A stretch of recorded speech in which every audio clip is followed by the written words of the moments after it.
billahi mineşşeytanirracim. Bismillahirrahmanirrahim. Elhamdülillahi rabbil alamin. Vessalatu vesselamu ala rasulina Muhammed ve ala alihi ve ashabihi ecmaîn. Barcha maqtovlarimiz Allah subhanahu ve taala bo'lsaydi, barcha ko'ngil turlarni chaqqan salat shariflarimiz haq bo'lgan payg'ambarimiz Muhammad Mustafa sallallohu alayhi vasallam bo'lsaydi. Assalomu alaykum va rahmatullohi va barakatuh. Elhamdülillah, mana shunday motor juma kunlarida Alloh taolaning bir rahmati endi mana kishilarga islom dinin жеткіру sababli har juma kuni shig'ish yasaymiz. Elhamdülillah, Alloh taolo shunday mumkinchiliklar tug'dira. Hamda bu juma'ning endi temasini ochiqlab ketasi kela. Ul da bo'lsa Abu Hanifa mazhabi. Mana bu isimda endi ko'p ma'no yota. İslam dinida bek ko'p tirishliqlar ko'rina. Hamda mana narsa ul mazhab, kim ul Abu Hanifa, mana shuni qisqachana bo'lsa da ochiqlab ketirga kerak. Endi Abu Hanifa mazhabi ul aytira kerak, Abu Hanifa ul shunday alim bo'lgan, hamda onun tirishliqlarin, onun islom dinine bergan o'zining tirishlig'in biz endi tarixdan gina anglay olamiz. Tarixga tushunirga kerak. Mana islom dini payg'ambarimiz sallallohu alayhi vasallam 1400 yillik yer yuzuna kelib 40 yoshına жеткәч, Alloh subhanahu va taolo onlarga vahiy indirib, onlarga bayon qila, xabar ita, sen de payg'ambar deb, ham butun dunyolikqa rahmat uchun jibarilding, ham sen butun kishilik dunyosin qutuluşlardan, o'tishli bo'luvchilardan bo'luvlarına sebep bulursun deb Alloh taolo onlarga payg'ambar sallallohu alayhi vasallam xabar ita. Hamda payg'ambar sallallohu alayhi vasallam shurunda u isan vaqtida kishilar islomga tortila boshlagach, so'rovlari tuva javoblarin payg'ambar sallallohu alayhi vasallam to'g'ridan so'raytirgan bo'lganlar. Ya'ni nishik namoz o'qirga, mana bunday vaqtda narsa ishlarga, hamda shu so'rovlarga javoblari da turlicha bo'la turgan bo'lgan jirlikka ko'ra. Ya'ni har bir jirlikda o'zina loyiqli bo'lgan javob bo'la turgan bo'lgan. Ya'ni masalan bizning bitinde yer yuzida Alloh subhanahu taolo turli tabiiy ravishlarni barliqqa keltirgan, qaydadir qish, qaydadir jay. Bizda bunda jay bo'lganda Avstraliya yoqlarida qish, masalan Sibir yoqlari bor, Shul yoqlari bor, dengiz yoqlari bor. Ham mana shu jirlikka ham xalqqa ko'ra turli bir turli so'rovga turli javoblarga bo'lgan. Ya'ni o'zani bu kunda il bilan il orasida da onday masalalarni ko'ramiz. Bizda bir turli, bizning ilibizda bir turli turib ish etilsa, qolgan illarda ul boshqacha. Chunki ul shu jirlikka ko'ra ekonomik masalalardan chiqib, moddiy masalalardan chiqib endi turli turib ish etadilar. Mana shu sababli payg'ambarimiz shurunda da hatto bir turli so'rovga turli javoblar bo'lgan. Endi payg'ambarimiz sallallohu alayhi vasallam ayta, mendan so'ng kelasi ish buunday, ul in xayrli ham yaxshi buunlardan sanalırdı. Kimler son ol? Ya'ni sahabeler. Payg'ambarimiz shurunda islom dinini qabul etib, payg'ambarimizni ko'rgan kishilarni sahaba darajasine berganlar, ya'ni ular payg'ambarimiz shurunda bo'lgan. Onlardan so'ng iyaruvchilar tabiinlar bo'lganlar. Ya'ni tabiinlar shu kishilar kimlar sahabalarni ko'rib islomda bo'lurlar. Ya'ni o'zining bir sharti da bor. Sharti shundan iborat, ya'ni sahabalarni ko'rib islomda bo'lurlari ularni tabiin darajalarına kiritgan. Ondan so'ng tabiinlar bo'lganlar, алар шулай ук иярүчеләр атына иярүчеләр, ягъни табигыйннарны үз күзләре белән күреп, ислам дине кабул иткән. Менә шушы 3 буын турында Пәйгамбәрбез саллаллаһу алейһи ва саллям миннән соң киләсе 3 буын иң хәерле һәм гыйлемләрдән булыр дип Пәйгамбәрбез саллаллаһу алейһи ва саллям безгә хәбәр калдырган. Менә шул 3 чорда инде барлыкка килә мәзһәбләр. Ничек итеп барлыкка килә? Ягъни кешеләрнең ислам динен киң таралу сәбәпле, күп кешеләр ислам дине кабул итү сәбәпле һәм төрле төбәкләрдә ислам дине кабул итү сәбәпле кешеләрнең күп сораулары туа башлый.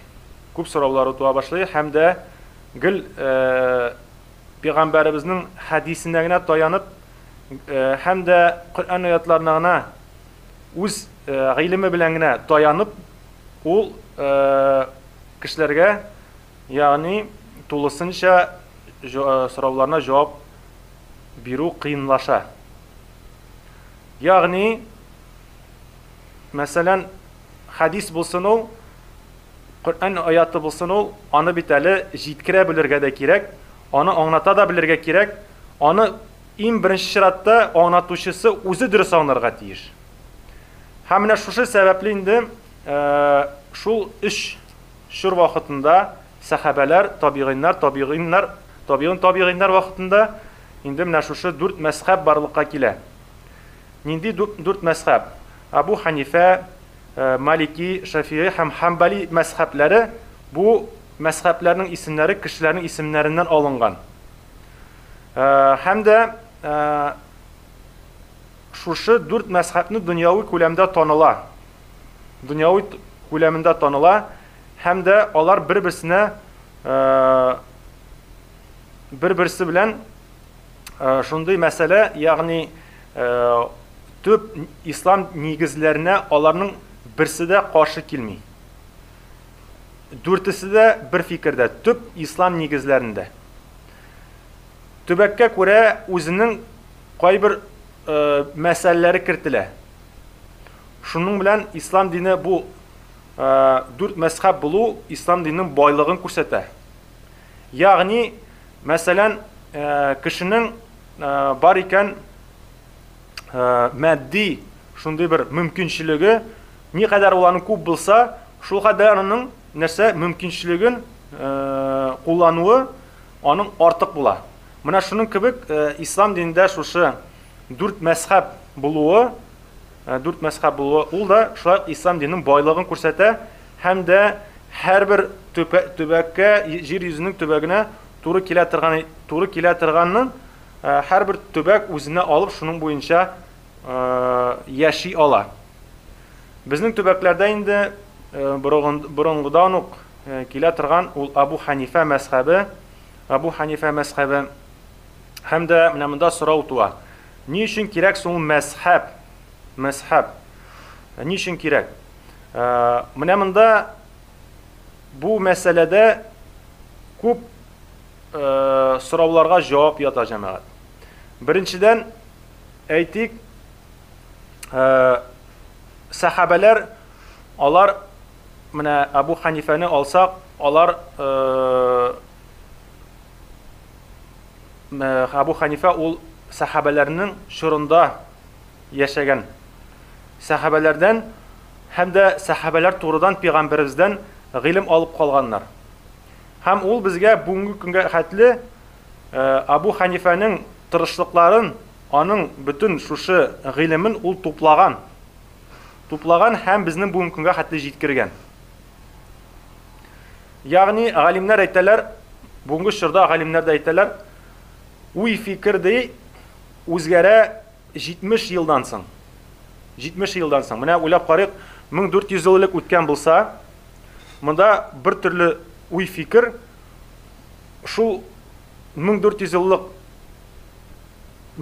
ел эчендә ничә тапкыр үзгәргән булыр иде. Һәм безгә тулысынча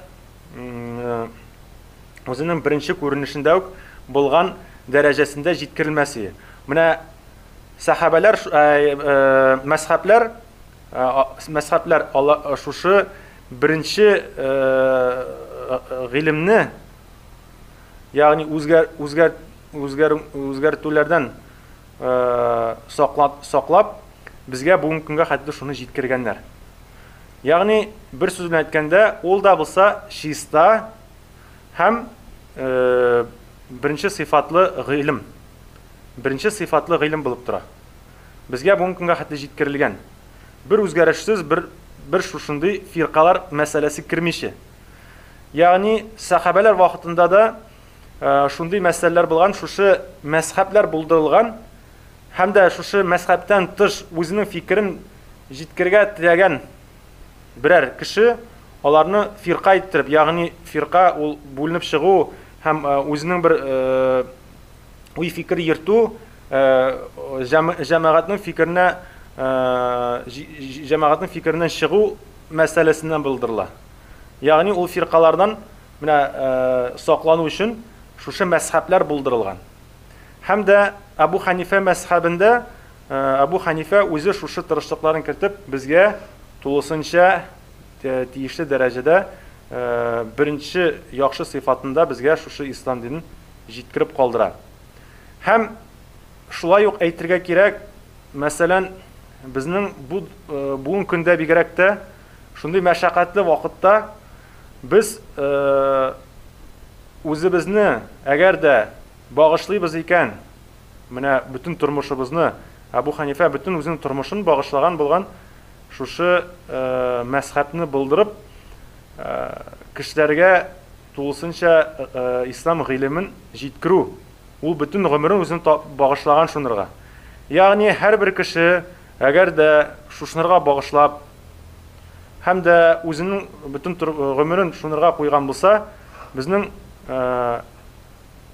юллар да булмас иде, ризыклар да булмас иде, һәм башка производственный мәсьәләләр дә булмас иде.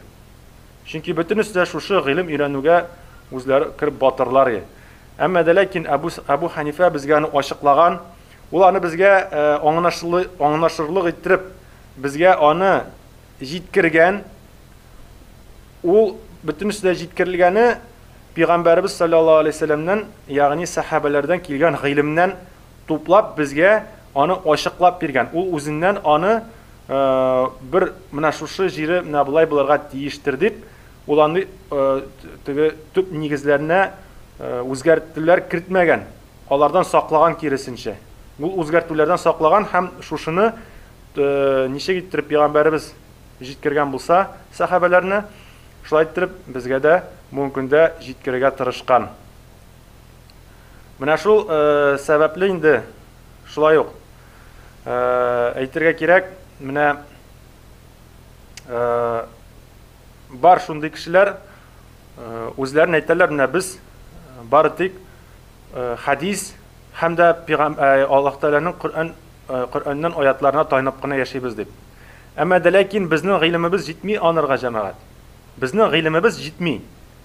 Аның өчен гомереңне куярга кирәк шунырга, багышларга кирәк бөтен тормышыңны шушы хадис белән Коръәннән син алып гыйлемне дөрес иттереп куллану өчен. Менә шул сәбәпле гыйлемебез җитмәгән сәбәпле менә бар шундый кешеләр, кемнәр үзенең тырышлыкларын кертеп, шуларны безгә ачыклап җиткергә тырышалар.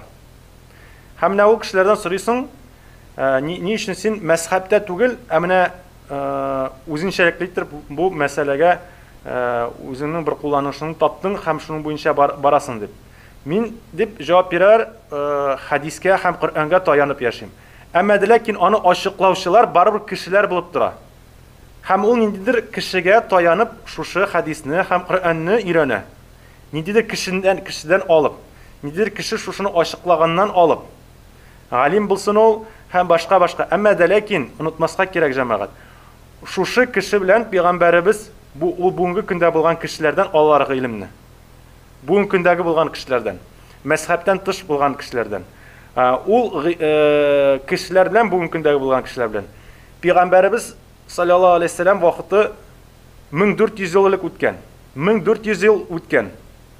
Һәм дә әйткәнемчә 70 елдан соң фикер үзгәрергә мөмкин.